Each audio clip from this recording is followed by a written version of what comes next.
इसी मिट्टी को, मोहब्बत के इसी मिट्टी को हिंदुस्तान कहते हैं, हिंदुस्तान कहते हैं. ज्यांच्या विचारांनी संपूर्ण महाराष्ट्र लढला, ज्यांच्या विचारांनी संपूर्ण महाराष्ट्र लढला, असं अखंड हिंदुस्थानाचं दैवत म्हणजे छत्रपती शिवाजी महाराज, म्हणजे छत्रपती शिवाजी महाराज.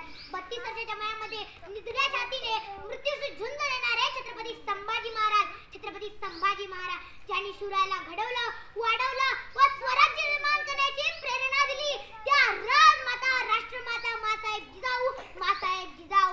ज्यांनी लिहिलेल्या संविधानावर आजही देशाची व्यवस्था पाहिली जाते ते डॉक्टर बाबासाहेब आंबेडकर, ते डॉक्टर बाबासाहेब आंबेडकर. मी या सर्व महामानवांना वंदन करते व माझ्या भाषणास सुरुवात करते. येथे उपस्थित सर्वांना हा प्रश्न पडलाच असेल की ही मुलगी आज काय मार्गदर्शक करणार आहे. तर ऐका, माझ्या चेहऱ्याचा रंग कसा असावा हेही माझ्या हातात नव्हतं. माझ्या चेहऱ्याचा रंग कसा असावा हेही माझ्या हातात नव्हतं. मी कोणाच्या पोटी जन्म घ्यावा हेही माझ्या हातात नव्हतं, हेही माझ्या हातात नव्हतं. अरे तुमच्या हातात नव्हे, तुमच्या हातात नव्हे तर तुमच्या हाताच्या मागाच्या मनगटात तुमचं भविष्य सामावलेलं असतं, तुमचं भविष्य सामावलेलं असतं. हे सांगायला आज नेते आली आहे, हे सांगायला आज नेते आली आहे. राम मंदिर या बावरिका, राम मंदिर या बावरिका, पक्ष में नहीं लाई हूँ, घायल भारत चीख रहा है, घायल भारत चीख रहा है, चीख दिलाने आई हूँ, चीख दिलाने आई हूँ. आज 26 जानेवारी म्हणजे प्रजासत्ताक दिनानिमित्त आज आपण येथे जमलो आहोत.